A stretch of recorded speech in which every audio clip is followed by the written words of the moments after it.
eyes and things like that. Yeah, You know, yeah, 'cause they- I can see. it attracts them. Yeah. That's why you try to remove it so that Yeah. there's not sitting there and then there's more flies everywhere.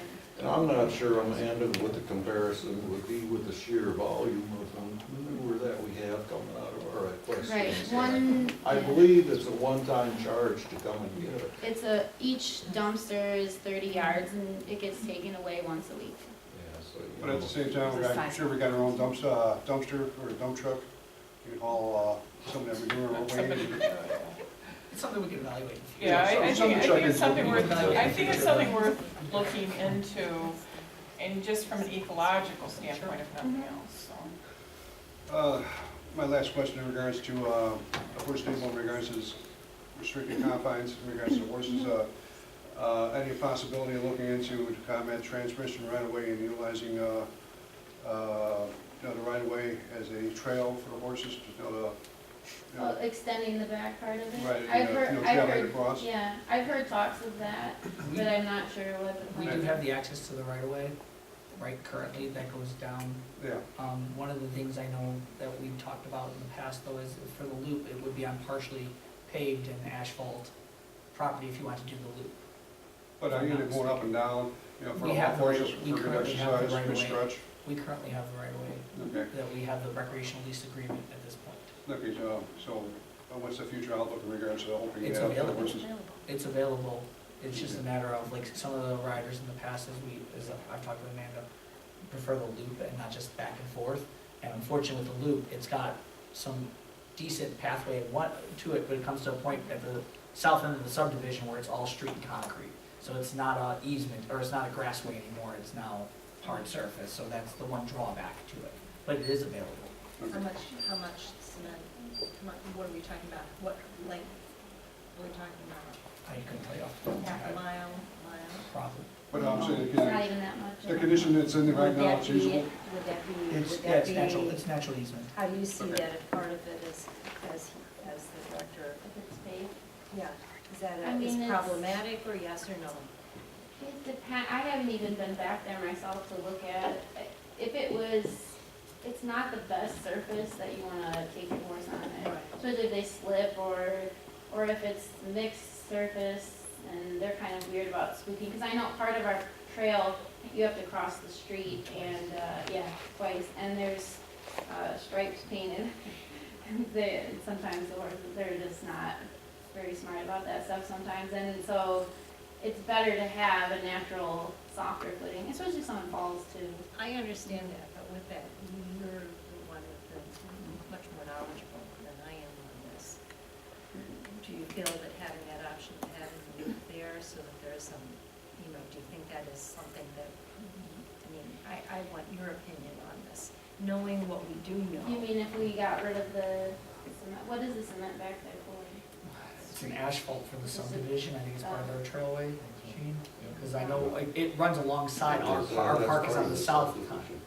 Yeah, I so mean, that's I part of feel like it's up to the individual that's on the trail, and if we're allowed to use it and they choose to go on it, because everyone's got their own preference of where they feel safe riding on, or if their horse is more brave than another, so I don't mind riding on pavement for a short amount of time, but.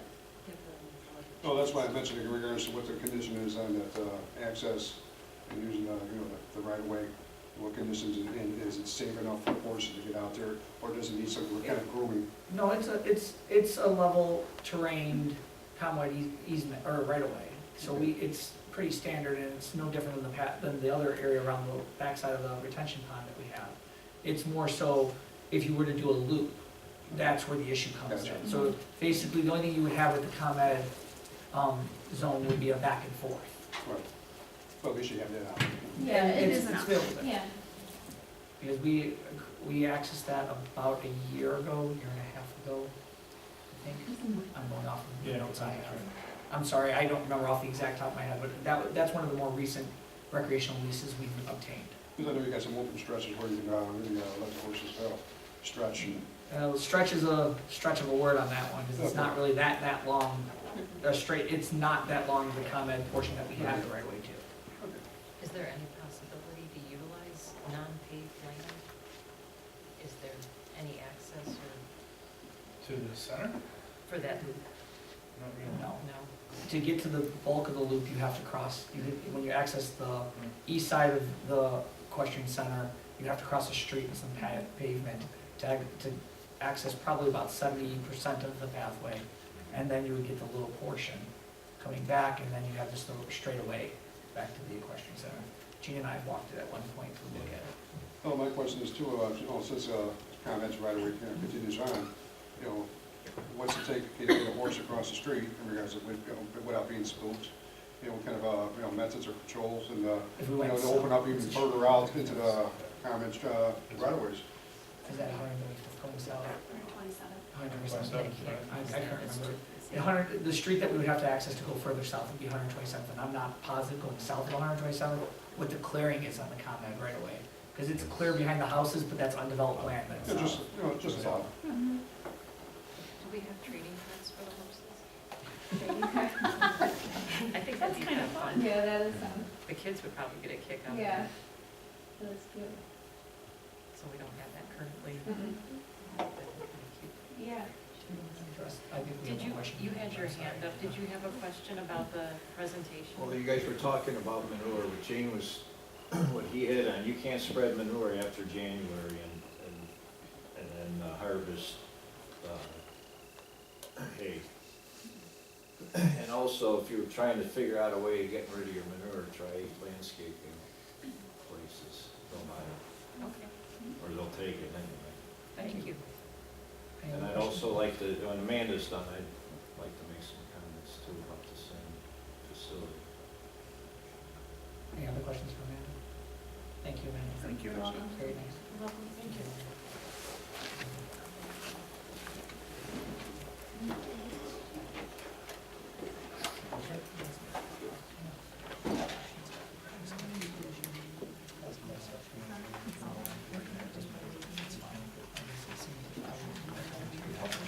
You had to start earlier public comment, but since it pertains to the equestrian center, if you'd like to come up and.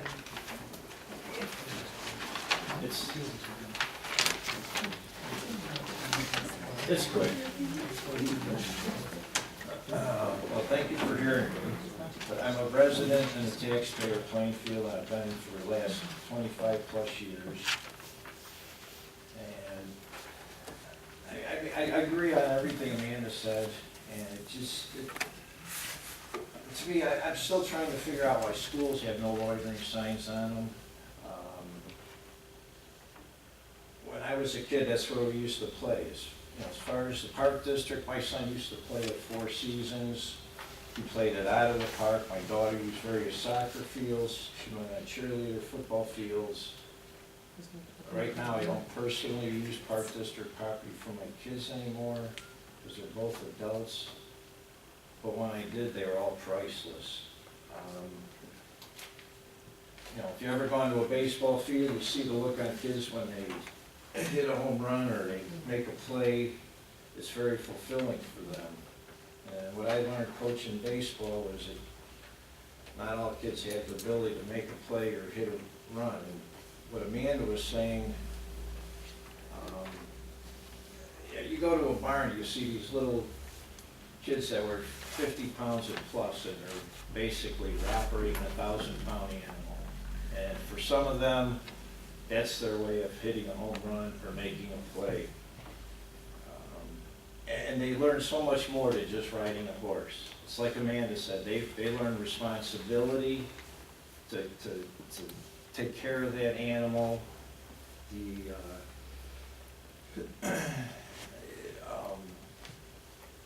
The people that volunteer there, I think they're learning life goals. They're not only learning that they need to show up for a job, but they're learning to take responsibility for themselves, for people around them, for the animals.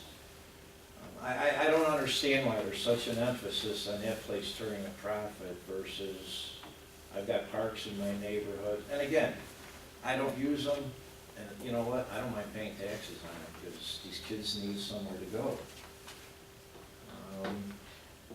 And I also see numerous parents that don't have their kids riding horses. They come to the barn and some, they just feed the horses, and the people that the parents that come to the barn where the kids take lessons, some of these parents are amazed at the attitudes their kids have changed. I mean, they go home with a purpose, they do their homework, they do their chores, so they go to a barn and they can take their lessons, they can hit their home runs.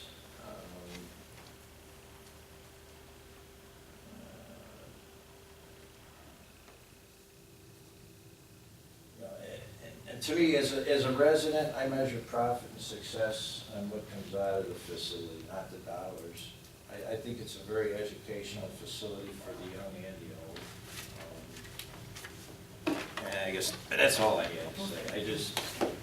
I think it's a good place for kids. It is, thank you very much. Do you mind? Since you got him, do you mind if I say anything here, okay? If it's about the. It is about the because NTech. It's We the only already thing I closed came public for, comment, and, so I'm late. I went to the old Do you want place and I to drove to just- Plainville Township. if you could come up. I did, Brenda Morse. I did send an email to Amanda and also to Cheryl, and I think you, about, I'm guessing what was just presented here. If I could just get a copy of that. I don't know if you're giving out copies or anything. I was just kind of interested in that. I mean, I think they've done a lot of good things with the NTech. Oh, thanks. I was very happy to see what they did with the tag areas in the back for the people that are on self-care. I think it's a great idea. It's a great way to generate some income and everything. But I'm still interested. I do think there are ways to still cut costs and maybe look at the programs a little bit more, only because it seems like they're doing the same thing over and over again. It's just not generating much money for the facility, and I think it can really be very productive. So I'm still interested in that. Okay, thank you. Thank you.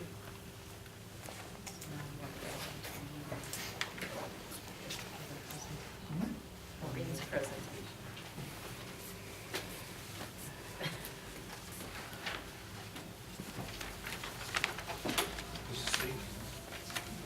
Yes.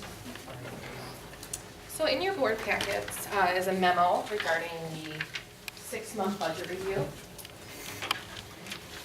Shelley Figgins is here as well. She assisted in preparation of the budget this year and also the 6-month budget review. Every year we go through this process to check for accounts that are miscoded, accounts that are over budget if they're expenses, accounts that are under budget if they're revenue. We look for miscodings, and then we also look to see, we have everybody project out where we're going to be on those line items as of June 30th. So if they were going to be over or under budget, 10% or more, we pointed those individual line items out to you in the memo. Our focus now is going to be on the overall fund level and where we're at on each fund, our major funds and then our minor funds, and also capital projects is one of our major funds. Can you slide that, Sean? Okay, yeah. Just to give you an idea of what our budget report looks like, because I know we do have a few new commissioners, has started from mid-fiscal year.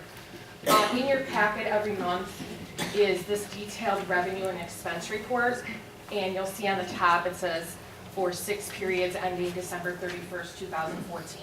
So this was the budget that was adopted for our fiscal year, and it'll show the current month where it says December actual. It'll show the fiscal year budget, which is the total amount that was approved by the board for our fiscal year beginning July 1. Where we're at year-to-date actual, so in this case it's for 6 months, year-to-date actual. And then the far right-hand column is the uncollected unencumbered balance, which means if it's a revenue account, that money has not been collected yet. If it's an expense account, that money hasn't been expended yet. So this is just the first page of the report that you have, just to kind of go through the columns.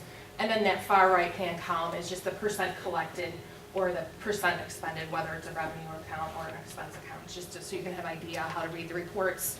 And then for each fund, we have the revenue that goes to the beginning of the report, and then the expenses are after the revenue.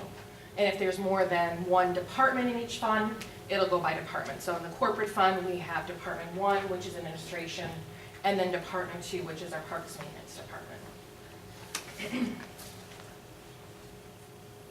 So major funds, the Park District has 4 of those, and those are defined by the GFOA as funds whose revenues, expenses, assets, or liabilities are at least 10% of the corresponding totals for all government funds.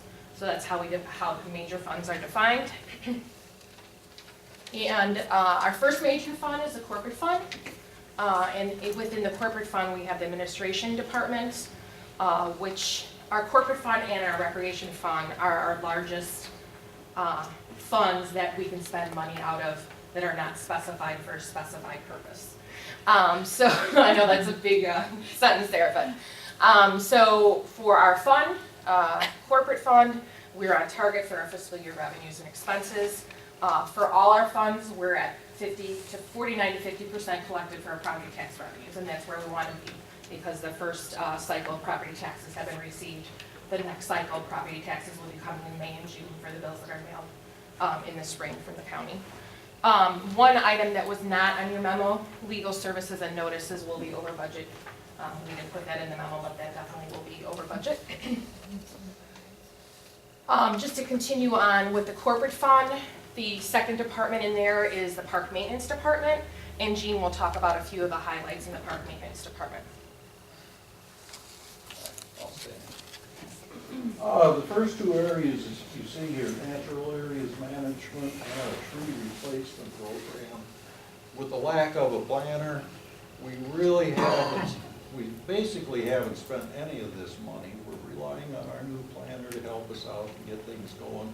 Our tree program we had going, and then my head arborist quit, went to another location, so that left us with a big gap as far as the natural areas management, which is mainly burns. These are natural burns to improve, to get back to nature, do things the way nature intended. So the natural areas management and the tree program, we really haven't yet touched much of that money at all. We've been using some chemical treatment and so forth around our retention ponds where we would normally burn. It basically, to the untrained eye, does the same thing, but not like a burn, not like nature intended. And as I said, with both of these areas, when our new planner comes on board, the top two will be our priority. Staffing, full-time staff, I did lose 2 full-time people. So I had to supplement a bit with contracted labor. It somewhat balances out, but that's why you'll see a discrepancy in those two areas. So unless there's questions. That's it. And then Cheryl Chrisman will be talking about the recreation fund. The recreation staff goes through at the 6-month budget review, and each of the recreation managers and supervisors look at their areas within the budget as they're defined by the line items as they entered them when we prepared the budget. As they go through, I'm very excited, and this is a 6-month graph that some of you who've been on the board a while have seen in the past, and it's very exciting to me that as of the 6-month point at this year, we are showing just on programming. This does not include any of the administrative or anything else that's within the recreation budget, but just on a program basis, we're showing that our program income, our net income from programs, is substantially higher than it was last year at the 6-month time. We're showing $195,000 in income versus where last year we were at minus $14,000. So that's really exciting for us. Staff then takes their projections as to where they'll finish the year, and they're projecting that we will finish this year 6.3% below our projected income for programming, but we will also end the year at 9.2% lower than our projected expenditures. Because income is lower, our expenditures also need to be lower, and staff is aware of that. A couple of the funds that I would like to point out to you that will be differing by 10% or more include our early childhood. That's expected to be just over 50% under what was budgeted. Classes have been canceled that have never had cancellations before, so staff is looking at where we need to focus our programming. Our demographics are changing. We've gotten information from the school district as well, so we're looking at where we need to focus. Early childhood was a large focus in this community for a long time. Expenses are also expected to be 54% under what was budgeted for the early childhood area. Contractual adult fitness will be nearly 100% under budget in both the income and expense. We had a contractor that we worked with who sold his business, and we are working to replace that contractor. The programs were not offered for the fall program, and the summer programs ended up canceled without that contractor in place. So we are working towards that. Adventure Camp, which is our summer camp program, is projected to be 25% over the budget, attributed to the popularity of the MSA camp, which has grown. That's the camp that's for 6th, 7th, and 8th graders. So it's that middle school age group that is growing. Transportation costs for that camp, though, also did increase and will be over budget by 20% due to utilizing an additional bus for the field trips. So we are projecting, though we will look at that this summer to see where we can save money. Youth basketball registration income is up by 8.5%, but expenses for gym rental are expected to be up by 14% due to some scheduling that we needed to do with the gyms and working with the school district, because our games on Saturdays, we are required to pay a small fee for the space. Youth contractual athletics is projected to be down by 18%, and expenditures for that same area are projected to be down by 37%. Classes have been running over their minimum, and staff has also secured an additional athletics contractor for the upcoming summer season to expand some of our offerings for the older age group. Adult softball income is projected to be down by 52%, which is huge. That comes from no co-ed softball in the fall. We had to cancel that program for the first time. And the men's softball went from 3 nights to 2 nights. We are at a bit of a disadvantage considering we have one field. We aren't able to have multiple games going on at any given point in time. So a lot of the teams, while our prices are fair, have chosen to go to other places where they're able to be scheduled in a little bit more conveniently. Seeing where I'm at in my list. Senior trips. Senior trip income is down by about 25% due to some lower enrollment on the trips, but because of the use of the Park District bus that was purchased last year, and by hiring a driver, we have not had to cancel all the trips, and our transportation costs are anticipated to be lower by approximately 42%, so that's exciting. GA revenues are down from projected. Staff budgets at an 85% capacity for the program. However, the locations are running at 65 and 71% respectively. That being said, to offset the loss of that projected income, staff is projecting staffing to be lower by 16%, and they've also saved in the staff development and equipment expenses at both of the locations that we offer Great Adventures at. HPC desk staff is projected to be under by about 30% due to not having to staff it extensively on the weekends unless there's programming going on. We haven't had to maintain the building open, and we've made sure that if the building does not have other activities, that we don't have staff sitting there. Dance, in-house dance is on target. However, the contractual adult dance, we are seeking a new contractual adult dance person or company because the one that we had utilized was unable to offer services with us. Weber Irish though, Weber Irish Dance, which is for our, they're older. We have kids ranging from elementary through high school in that program, has been continuing successfully. Competition is in its second year and growing, and staff is continuously evaluating this program. Youth rec contractual is the last one on the list that's showing a proportionate decline due to the loss of a popular contractor in our computer explorers. Though staff is seeking a new instructor and a new contractor to replace the Computer Explorers STEM type of programming that we were offering. So we are in that search, and we'll hopefully be able to replace the programs that we have had to cancel for this season. Do you have any questions?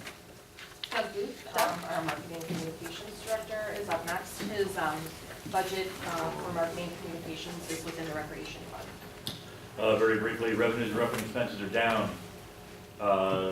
So far this year, in terms of advertising sales, which largely comes from our program brochures sent out 3 times a year, from the sale of program sponsorships, and also with helping to raise funds to offset some of the costs of our special events.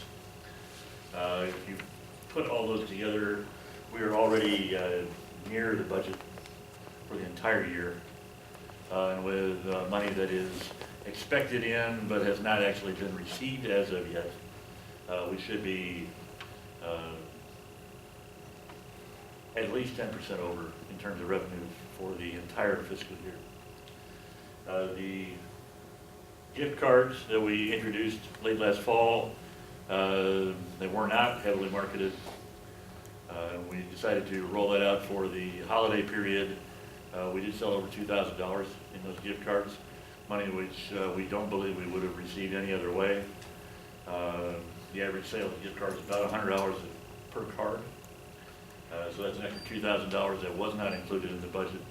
We had no idea that we would even have this program going when we put the budget together last summer. Budgeted expenses, our largest expense every year, of course, is the program brochure. And constantly looking at that to limit the number of pages where we can to make sure we get the biggest bang for the buck. That has lowered our cost of printing.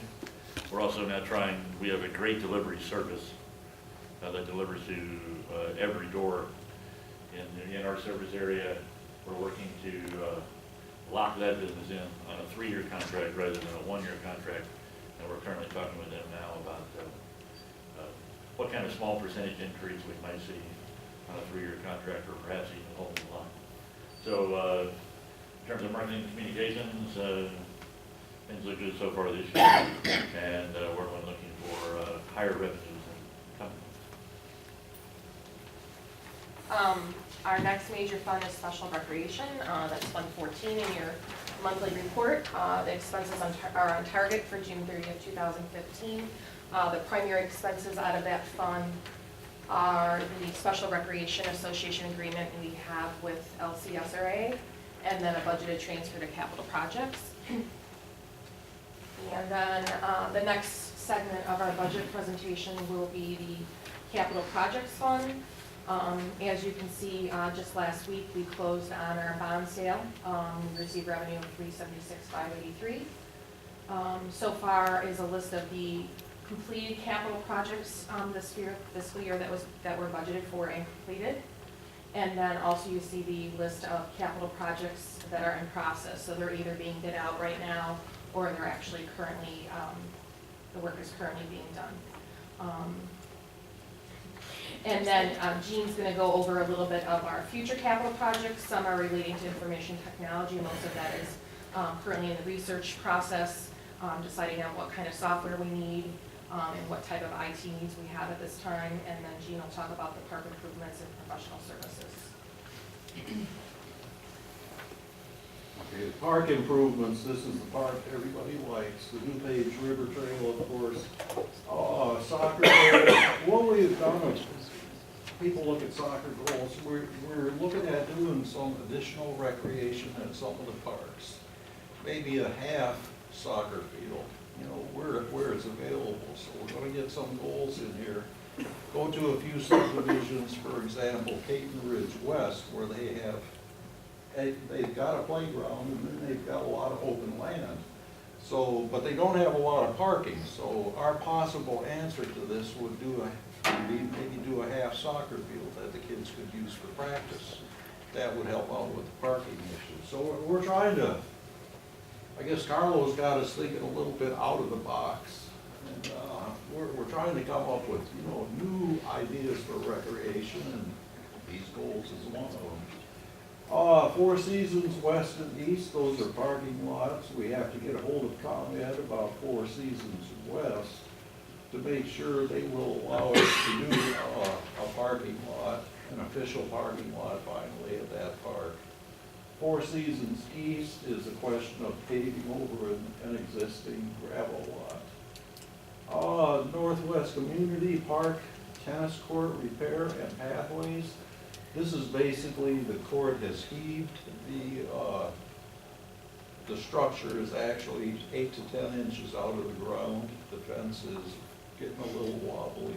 We just want to, it's a great park. It's one of my favorite parks, and we just want to get that right. So that'll be a definite improvement. Old Renwick Trail is, of course, continuing our trails. The Klaus Stevens entrance, we were left the Klaus Stevens parcel. What we'd like to do is perhaps this spring or sometime over the summer, dress up the front of the park. You know, right now it's just grass and a few trees. We'd like to do maybe a plaque for the people that gave us the park and you know, show our appreciation. So we put some money aside for that. Professional services, of course, are for things that we're not really sure if we can handle them or not, so we put it in there for a professional to handle a few things. For example, the heat and barn structure,